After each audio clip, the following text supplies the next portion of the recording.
ఈరోజు ఈ సమావేశం పెట్టడానికి ప్రధాన కారణం మేము చేసిన తప్పే. ఆ రోజు ఓటేసిన పాపానికి ఈ రోజు 20 రోజుల నుంచి నడి రోడ్లపైన స్టేషన్ల చుట్టూ తిరుగుతూ ఉన్నాం. ఏ సిద్ధాంతాలతోటైతే కాంగ్రెస్ పార్టీ అహింస అనే సిద్ధాంతంతో స్థాపించబడిందో ఈ రోజు తెలంగాణలో అహింసనే రాజ్యమేలుతున్నట్టుంది. ఎందుకంటే లాఠీ దెబ్బలు, లాఠీ ఛార్జీలు అంటే కాంగ్రెస్ పార్టీ సిద్ధాంతాలనే మూలాలని కూడా మర్చిపోతున్నారు. నేను నిన్ననే ఒక పేపర్లో చూసిన 1948లో కాంగ్రెస్ పార్టీని స్వతంత్రం వచ్చిన తర్వాత గాంధీజీ రద్దు చేద్దామని చెప్పాడు. ఎందుకు రద్దు చేయలేదు అని ఈ రోజు నేను బాధపడుతున్నాను. ఆయన ముందుగానే చెప్పాడు. ఎందుకంటే కాంగ్రెస్ పార్టీ ఇలా వస్తే నిరుద్యోగులపైన లాఠీ చార్జీలు చేసి, ధర్నాలు చేస్తుంటే అరెస్టులు చేసి కేసులు పెట్టమని చెప్తుందేమో అనే ఉద్దేశంతో గాంధీజీ గారు ముందు చూపుతోటే కాంగ్రెస్ పార్టీని రద్దు చేయాలని చెప్పారనమాట. ఈ రోజు తెలంగాణలో ఇంకేం జరుగుతుందంటే 15 లక్షల మంది పోలీస్ అభ్యర్థులు ఆ రోజు మేమందరం కూడా ఇక్కడున్న స్టేజ్ మీద ఉన్న ప్రతి ఒక్కరు కూడా ఆ రోజు రేవంత్ రెడ్డి గారికి దేవుళ్ళలాగా కనపడ్డారు. బస్సు యాత్రలు చేసేటప్పుడు కానీ, ధర్నాలు నిర్వహించేటప్పుడు కానీ వీళ్ళందరూ ఆ రోజు 30 లక్షలు ఇంటూ 3 ఓట్లు వేస్తే 90 లక్షల మంది ఓట్లు అవుతామని చెప్పారు. ఆ రోజు వీళ్ళందరూ దేవుళ్ళలాగా కనపడ్డ వాళ్ళు ఈ రోజు క్వశ్చన్ చేస్తుంటే దయ్యాలలాగా కనపడుతున్నారు. అంటే నీకు ఓటేసిన తర్వాత ఒక రకంగా, ఓటేయిన తర్వాత ఒక రకంగా మాట్లాడుతున్నావు. ఒక్కరోజు దిల్సుఖ్ నగర్ వచ్చి పోలీస్ అభ్యర్థుల యొక్క కష్టాలు చూస్తే నీకు అర్థమవుతుంది. తల్లిదండ్రుల యొక్క పుస్తకాలు అమ్మి కోచింగ్ సెంటర్లలో కోచింగ్ తీసుకొని స్టడియాలలో వెన్నుముక అరిగేలాగా కూర్చొని జరుగుతున్న ఆ విద్యార్థులకు సమాధానం ఎవరు చెప్పాలి?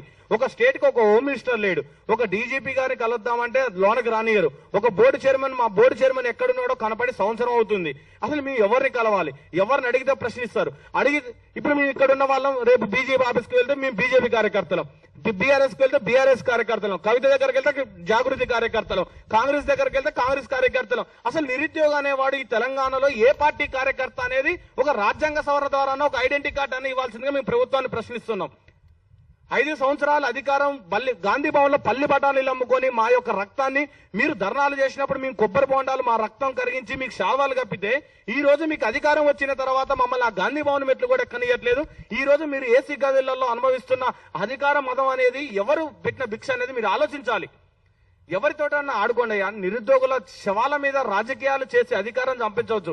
ఏ అస్తిత్వం కోసం అయితే తెలంగాణ వచ్చిన తర్వాత నిరుద్యోగులు ధర్నాలు చేస్తున్నారంటే ఇంకేం చేయాలి, ఇంకేం తెచ్చుకోవాలి అంటే తెలంగాణను ఇప్పుడు దక్షిణ తెలంగాణ, ఉత్తర తెలంగాణ, హైదరాబాద్ అని 3 జోన్లు చేసి పారేంగేశారు. ఏం చెప్పాలి? ఎవరికి సమాధానం చెప్పాలి? 5,000 పోస్టులు వేస్తా అంటున్నావు నువ్వు. 5,000 పోస్టులలో 9 రకాల కేటగిరీలు ఉంటాయి. Open category, EWC category, BCA, BCB, CDE, SC, ST అని కేటగిరీ ఉంటాయి. ఎంఎస్పీ కోట, సిపిపి కోట, స్పోర్ట్స్ కోట, ఎక్స్ సర్వీస్ కోట, హోమ్ గార్డ్ కోట, ఎంఎస్పీ కోట, ఎన్సీసీ కోట అని ఇలా 14 రకాల కేటగిరీలకి నువ్వు సిటీ సరౌండింగ్స్ లో 3,000 పోస్టులు వేసి 29 జిల్లాలకి మాత్రం 2,000 పోస్టులు వేయడం ద్వారా ఇన్ని కేటగిరీలు, అందులో 33% మహిళలకు పోతే మిగిలిన 1,400 జాబులు నువ్వు కేటగిరీకి పంచితే అసలు నువ్వు రోస్టర్ మీద ఎల్బీ స్టేడియంలో నువ్వు నియామక పత్రాలు ఇస్తా అంటున్నావు కదా. మేము పోలీస్ అభ్యర్థులు అందరం కూడా ఎల్బీ స్టేడియంలో ఇస్తాం. నీకు గుండె ధైర్యం ఉంటే ఆ పోస్టులను నువ్వు మాకు పంచి చూపెట్టు. మా కేటగిరీకి ఒక్క పోస్ట్ వస్తుంది అని చూపెట్టు. తల్లిదండ్రులకు ఏం చెప్పాలి? నడు వంగేలాగా స్టడీ చైర్లో కూర్చొని చదువుతుంటే నువ్వు ఒక్క పోస్ట్ కూడా మా కులానికి రాకపోతే నీకేం చేయాలి? ఆ రోజేమో నీకు ఇదే బీసీ, ఎస్టీ పిల్లల తల్లిదండ్రుల కాళ్ళు మొక్కిన మేము నువ్వు 70,000 ఉద్యోగాలు, 60,000 ఉద్యోగాలు, 80,000 ఉద్యోగాలని వేలం పాట పాడుతున్నట్టు పాడుతుంటే మేము ఎవరిని అడగాలి? ఇచ్చిన వినతి పత్రాలు చిత్తు కాగితం లాగా చెత్తబుట్టలోకి వెళ్తుంటే మా యొక్క సమస్య పరిష్కార మార్గం ఎక్కడ దొరకాలి? ఎవరిని అడిగితే సమస్య పరిష్కార మార్గం దొరుకుతుంది? అర్ధాకలితోటి ఉంటున్నాం కదా. మేము గ్రామీణ ప్రాంతాల్లో వచ్చిన నీకు సిటీలో ఒక్క ఓటు రాలే.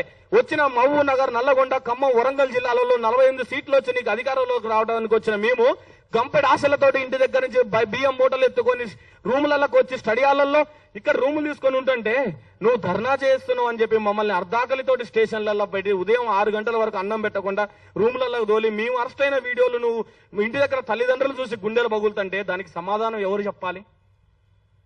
ఓటేసిన పాపానికి మమ్మల్ని కన్న తండ్రుల యొక్క కడుపు కోతను నువ్వు మిగిల్చడానికి చేస్తున్నావా ఈ ప్రయత్నం?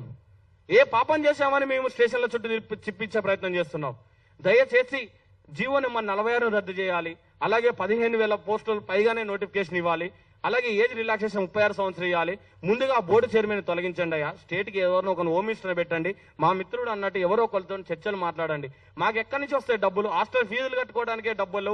ఇలా 20 రోజుల నుంచి నరకయాతన పడుతూ తిరుగుతున్నాం. ఆ వర్షంలో కనీసం వర్షంలో తడుస్తూ మా ఇందిరాన్నని గుంజకు వెళ్లారు. ఇప్పటికి 5 కేసులు పెట్టారు పోలీసు అభ్యర్థి. ఆ కేసులు ఎలా తీపించుకోవాలి ఇందిరానాయక్ అన్న మీద? ఇప్పుడు ఆ కేసుల పరిస్థితి ఏమిటి? ఆయన ఉద్యోగాలు పనికి రావద్దా? మమ్మల్ని ఆ స్టేషన్లో లేచి ప్రెస్ మీట్లో పోకుండా ఇబ్బంది పెడుతుంటే దానికి కారణం ఎవరు? అధికారం ఎవరికైనా 5 సంవత్సరాలే ఉంటుంది. కానీ మనిషి చచ్చేంత వరకు ఓటు హక్కు అనేది ఉంటుంది. నీకు 5 సంవత్సరాల వరకు అధికారం వచ్చింది. ఆర్టికల్ 326 ప్రకారం మా ఓటు హక్కును మరలా నీ మీద ఎలా ప్రయోగించాలో మా అందరికి తెలిసిన విషయమే. దయచేసి honourable request CM Revanth Reddy గారు, ఈ రోజు జరిగే డీజీపీ ఆఫీస్ లో అఫీషియల్ మీటింగ్ జరుగుతుందని మా అందరికి తెలిసిన విషయమే. ఈ రోజు జరిగే అఫీషియల్ మీటింగ్ లో ఐ రిక్వెస్టెడ్ సార్, తెలంగాణలో ఉన్న 15 లక్షల మంది గ్రామీణ ప్రాంత విద్యార్థుల మనం రిక్వెస్ట్ చేస్తున్నాం, దయచేసి మా యందు దయ ఉంచి ఆ మీటింగ్ లో మంచి నిర్ణయం తీసుకొని మాకు మంచి శుభవార్త చెబుతున్నానని విజ్ఞప్తి చేస్తూ థ్యాంక్ యూ సార్.